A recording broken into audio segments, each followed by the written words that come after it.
Novos diálogos revelam que Moro orientava ilegalmente ações da Lava Jato.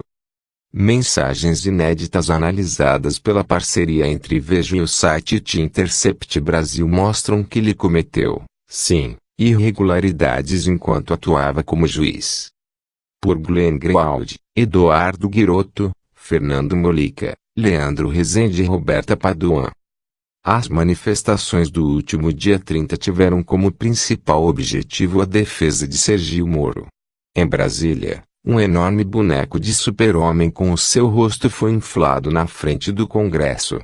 Símbolo da Lava Jato, que representa um marco na história da luta anticorrupção no país, o ex-juiz vem sofrendo sérios arranhões na imagem desde que os diálogos entre ele e membros da Força Tarefa vieram a público revelando bastidores da operação. As conversas ocorridas no ambiente de um sistema de comunicação privada, o Telegram, e divulgadas pelo site The Intercept Brasil mostraram que, no papel de magistrado, Moro deixou de lado a imparcialidade e atuou ao lado da acusação. As revelações enfraqueceram a imagem de correção absoluta do atual ministro de Jair Bolsonaro e podem até anular sentenças. Só uma pequena parte do material havia sido divulgada até agora, e ela foi suficiente para causar uma enorme polêmica. Em parceria com o site, Veja realizou o mais completo mergulho já feito nesse conteúdo. Foram analisadas pela reportagem 649.551 mensagens. Palavra por palavra, as comunicações examinadas pela equipe são verdadeiras e a apuração mostra que o caso é ainda mais grave. Moro cometeu, sim, irregularidades.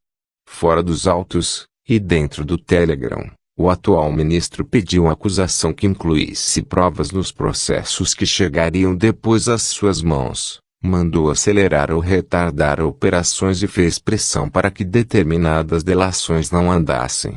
Além disso, revelam os diálogos, comportou-se como chefe do Ministério Público Federal, posição incompatível com a neutralidade exigida de um magistrado.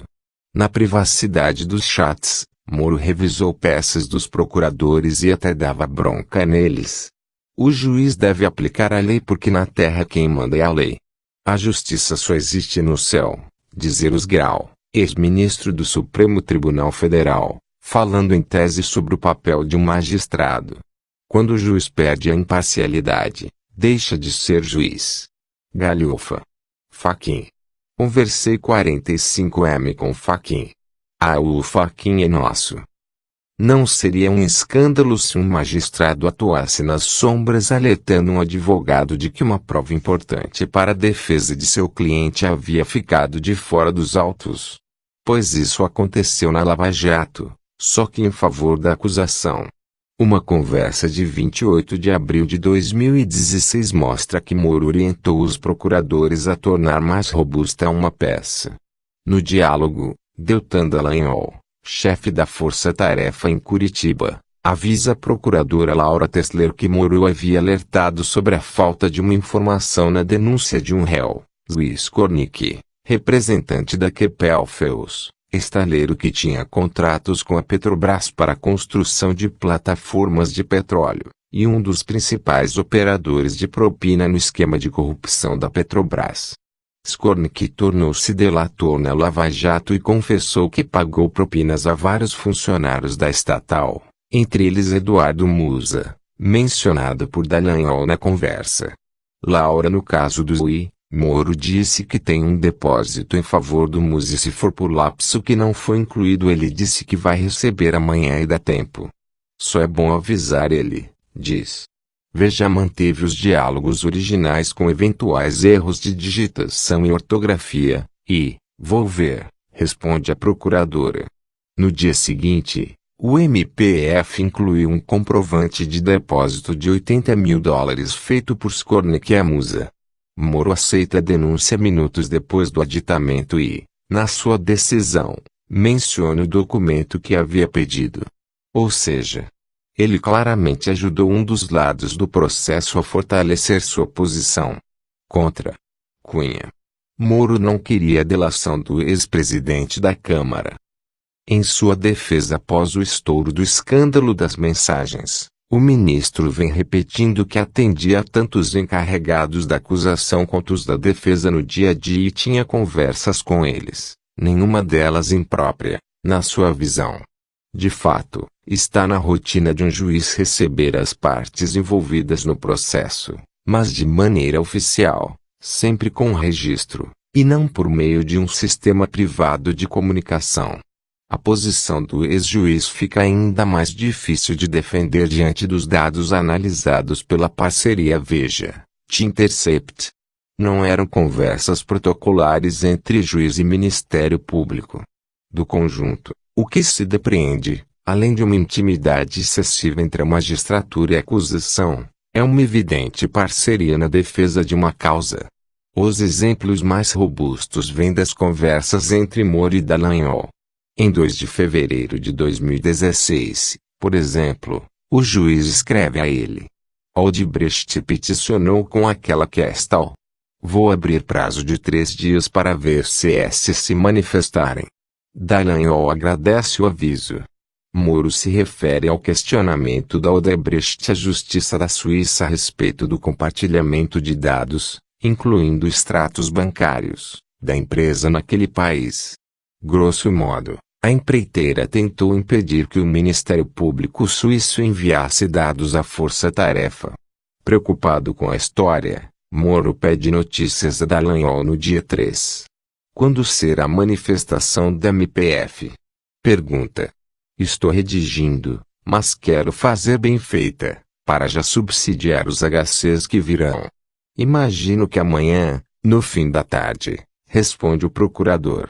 No dia seguinte, Dallagnol informa a Moro que a peça estava quase pronta, mas dependia ainda da revisão de colegas. Protocolamos amanhã, salvo se for importante que seja hoje. Posso mandar, se preferir, versão atual por aqui, para facilitar preparo de decisão, escreve.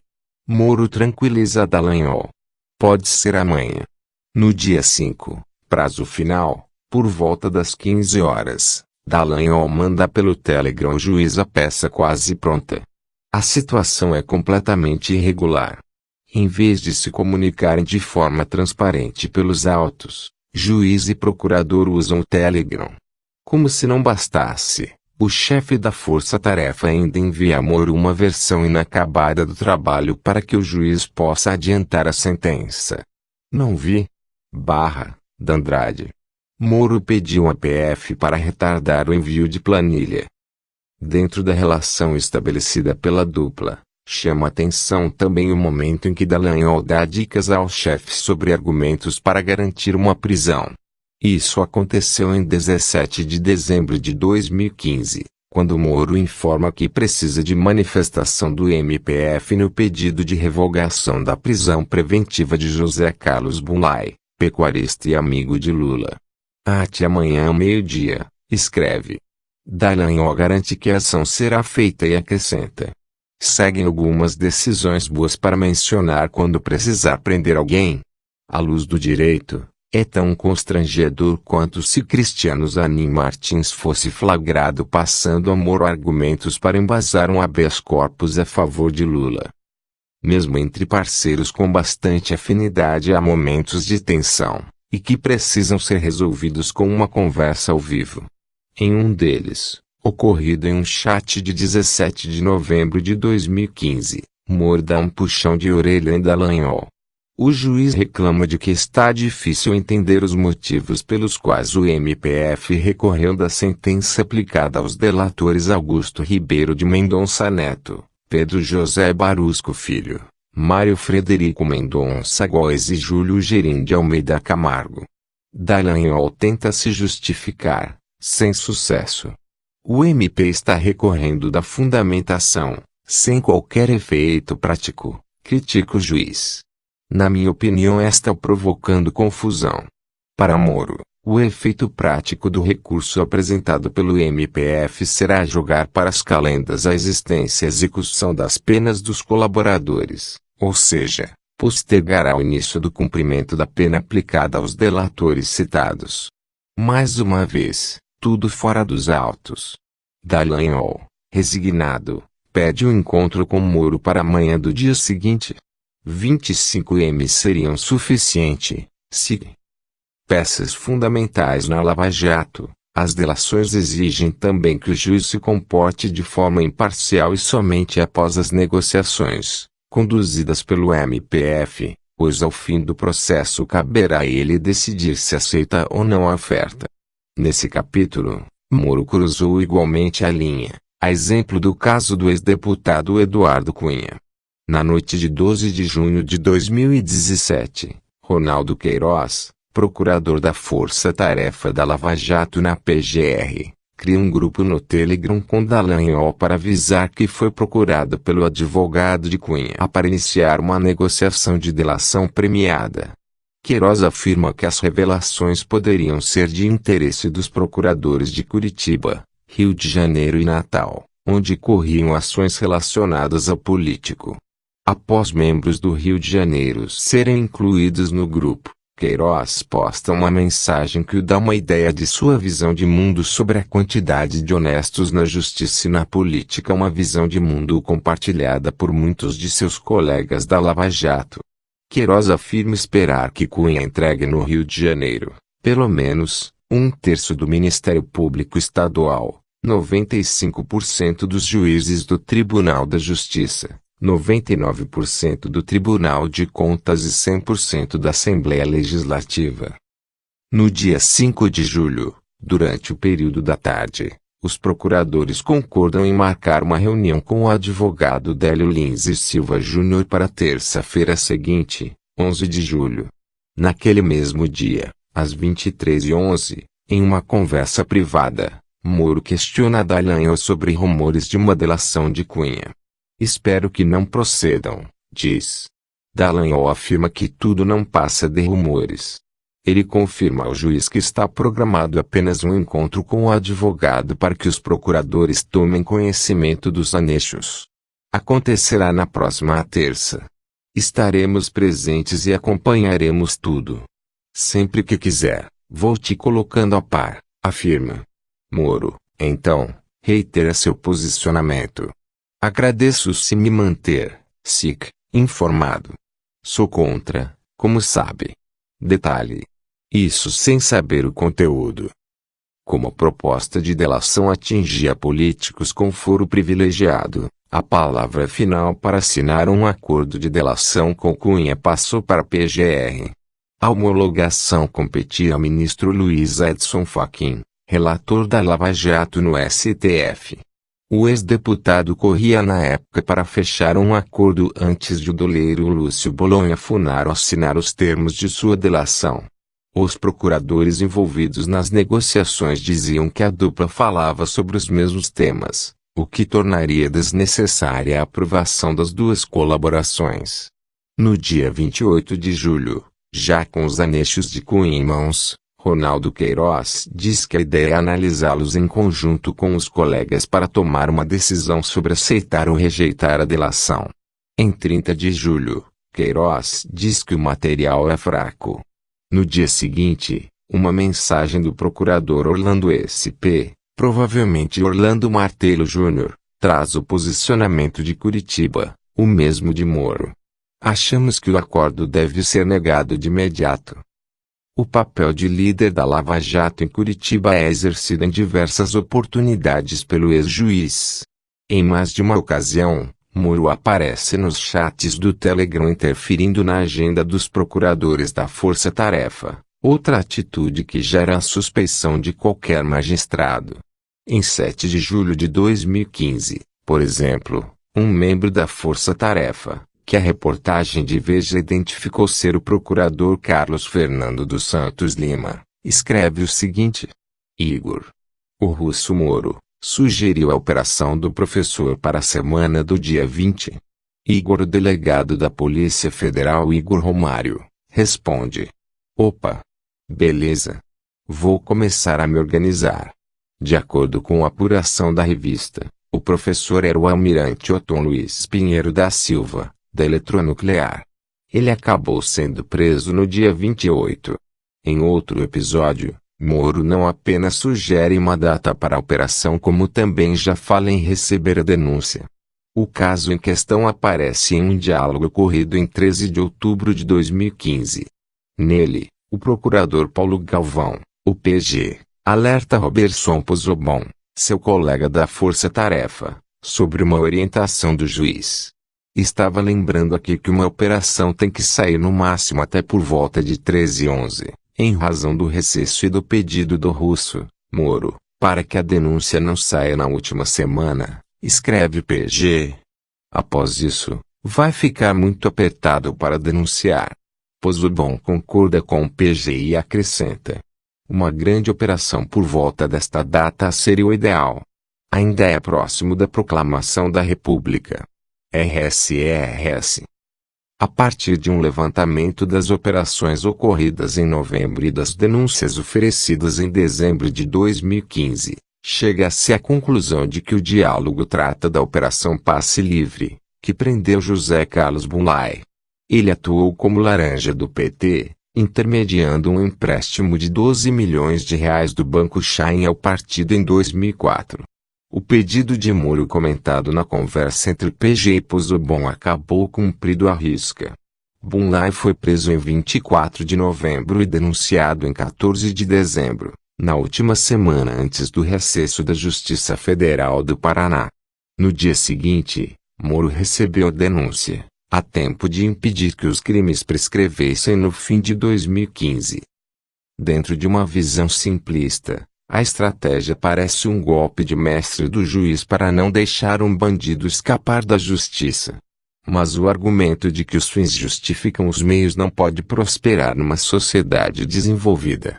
Tal postura de Moro viola o devido processo legal, pondo em risco o Estado de Direito. Nesse caso, a sociedade pode aplaudir o juiz, por acreditar que ele está tentando ser justo. Mas ele está infringindo as leis do processo, que o impedem de imiscuir-se em uma das partes e colaborar com ela, e é uma das garantias para que todos sejam julgados da mesma forma, afirma um juiz, que pediu para não ser identificado.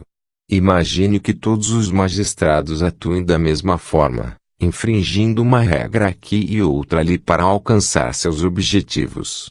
Um pode se aliar à defesa para soltar um criminoso. Outro pode se aliar à acusação para perseguir um inimigo e, aí, o céu é o limite, conclui. Por pouco. Bunlai. Pressão no MPF para que denúncia fosse antes do recesso. Uma das obsessões de Moro envolvia manter os casos da Lava Jato em seu poder em Curitiba, a exemplo dos processos de Lula, do Tríplex do Guarujá e do sítio de Atibaia. Nesse esforço, o magistrado mentiu a um ministro do Supremo Tribunal Federal, STF, ou, na hipótese mais benigna, ocultou dele uma prova importante, conforme mostra um dos diálogos. A conversa em questão se refere ao caso de Flávio Davi Barra, preso em 28 de julho de 2015, quando presidia a Energia, do grupo Andrade Gutierrez. Sua detenção ocorreu na Operação Radioatividade, relacionada a pagamentos de propina feitos por empreiteiras, entre elas Andrade Gutierrez, Alton Luiz Pinheiro da Silva, da Eletronuclear, responsável pela construção da usina nuclear Angra 3. Em 25 de agosto, a defesa de Barra pede ao ministro do STF Teoriza Vasquim a suspensão do processo tocado pela 13ª Vara de Curitiba, alegando que Moro não tinha competência para julgar o caso por haver indício de envolvimento de parlamentares, entre eles o então senador Edison Lobão, de Bimar.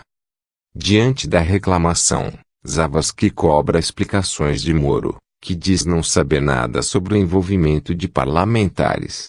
Mesmo assim, com base nas informações da defesa, o ministro do STF suspende em 2 de outubro as investigações, o que força o então juiz a remeter o caso de Curitiba para Brasília 3 dias depois. Seu comportamento perante Zavascki foi impróprio, como evidencia um diálogo registrado no Telegram 18 dias depois entre o procurador Ataide Ribeiro Costa e a delegada Erika Marena, da Polícia Federal. Costa diz precisar com urgência de uma planilha, Agenda apreendida com barra que descreve pagamentos a diversos políticos.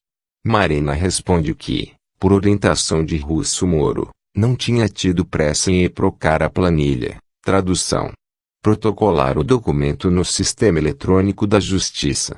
Acabei esquecendo de eprocar, disse. Vou fazer isso logo, completa. Na pior das hipóteses, Moro já sabia da existência da planilha quando foi inquirido por Zavascki e mentiu ao ministro. Em um segundo possível cenário, igualmente comprometedor, Moro teria tomado conhecimento da planilha depois da inquirição de Zavascki e pediu à delegada para não ter pressa em protocolar o documento. Tudo indica que a manobra tinha como objetivo manter o caso em Curitiba.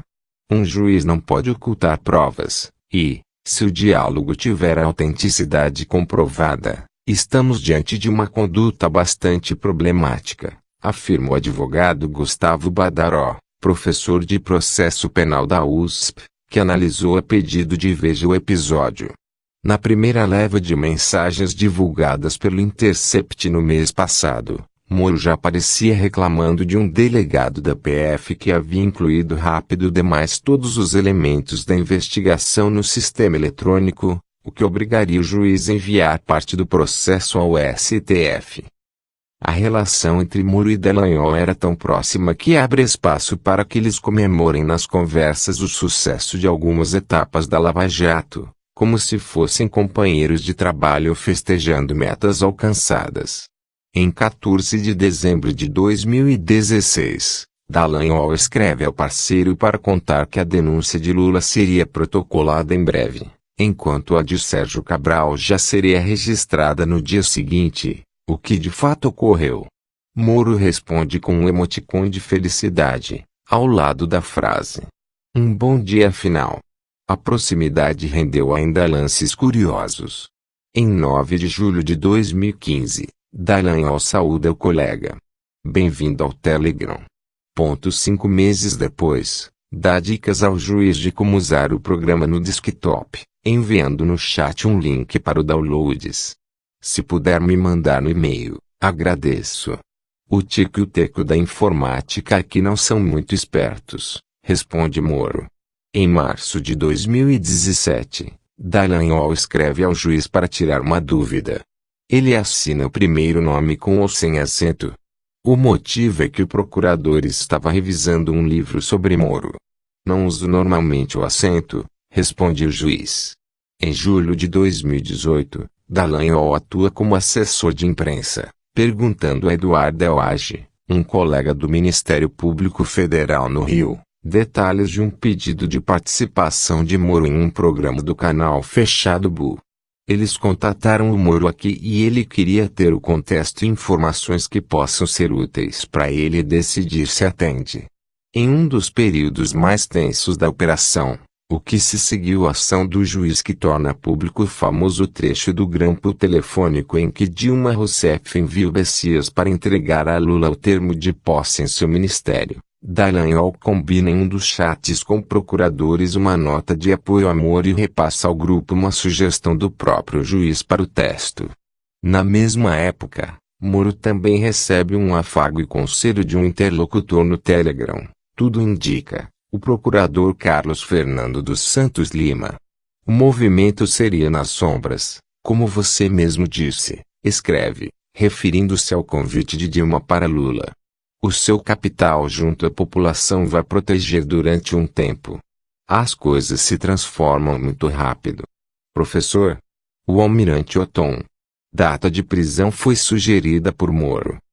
As conversas entre membros do Ministério Público Federal assumem várias vezes o tom de arquibancada, com os membros da força-tarefa vibrando e torcendo a cada lance da batalha contra os inimigos. Em 13 de julho de 2015, Dallagnol sai exultante de um encontro com o ministro Edson Fachin e comenta com os colegas de MPF. Caros, conversei 45M com Fachin. O Fachin é nosso. A preocupação da força-tarefa com a comunicação para a opinião pública era constante. Em 7 de maio de 2016, Moro comenta com Dallagnol que havia sido procurado pelo apresentador Fausto Silva.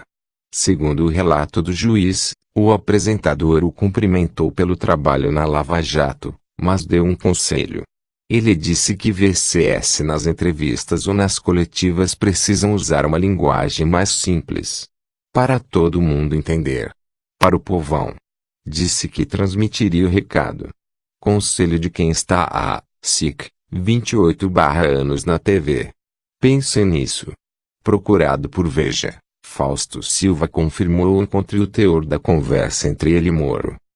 Curiosidades dos bastidores à parte, o que vai definir mesmo o destino de Moro à luz das revelações dos chats são os trechos nos quais fica evidente seu papel duplo de juiz e assistente de acusação. A Lava Jato foi assumidamente inspirada na Manipoliti, a mãos limpas da Itália, que desbaratou um gigantesco esquema de corrupção na década de 90, resultando em 2.993 mandados de prisão nos 2 primeiros anos de operação.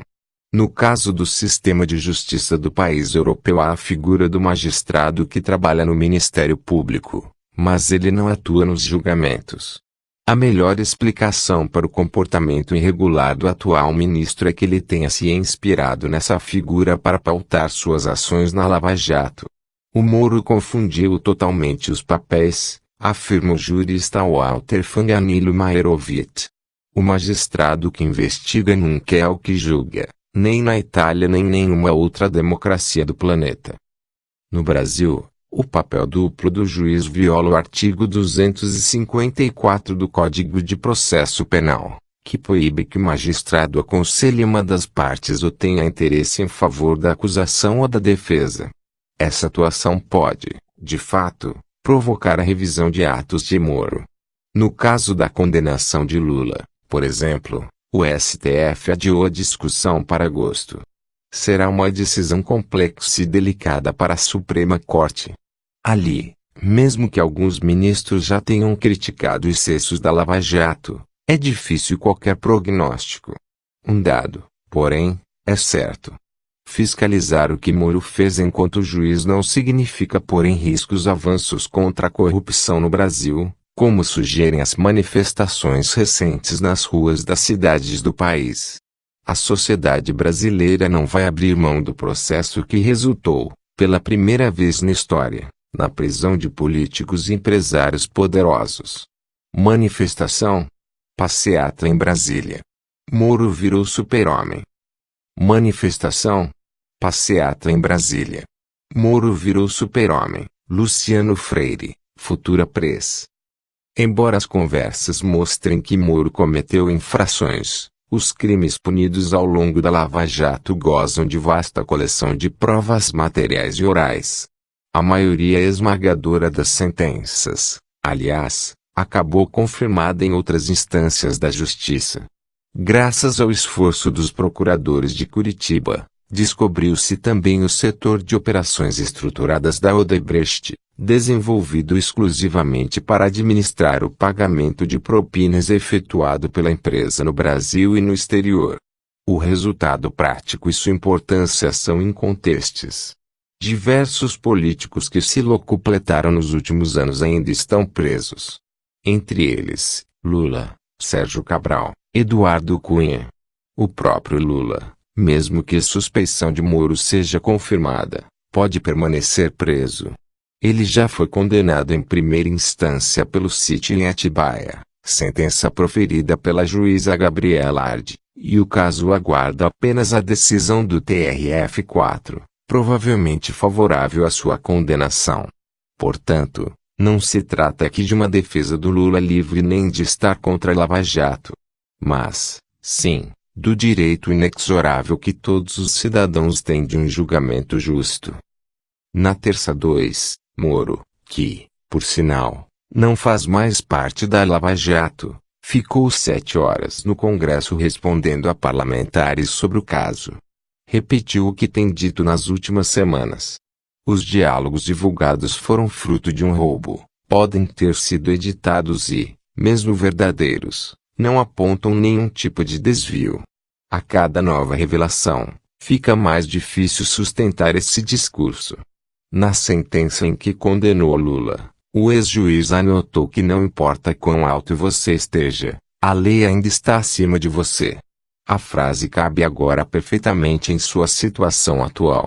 Levado ao Ministério da Justiça para funcionar como uma espécie de esteio moral da gestão Bolsonaro, ele ainda goza de grande popularidade, mas hoje depende do apoio do presidente para se manter no cargo.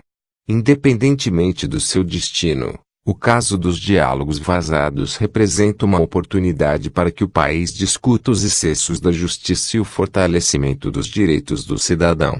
Um país onde as instituições funcionam não precisa de nenhum super-homem. Nota da redação.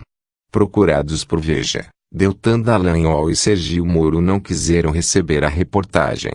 Ambos gostariam que os arquivos fossem enviados a eles de forma virtual, mas, alegando compromissos de agenda, recusaram-se a recebê-los pessoalmente, uma condição estabelecida por Veja.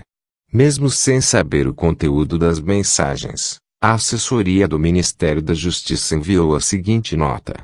A revista Veja se recusou a enviar previamente as informações publicadas na reportagem, não sendo possível manifestação a respeito do assunto tratado. Mesmo assim, cabe ressaltar que o ministro da Justiça e Segurança Pública não reconhece a autenticidade de supostas mensagens obtidas por meios criminosos, que podem ter sido adulteradas total ou parcialmente e que configuram violação da privacidade de agentes da lei com o objetivo de anular condenações criminais e impedir novas investigações. Reitera-se que o ministro sempre pautou sua atuação pela legalidade. Colaboraram Leandro Demori, Victor Poggi, Nonato Viegas e Bruna de Lara. Publicado em Veja de 10 de julho de 2019, edição 2642.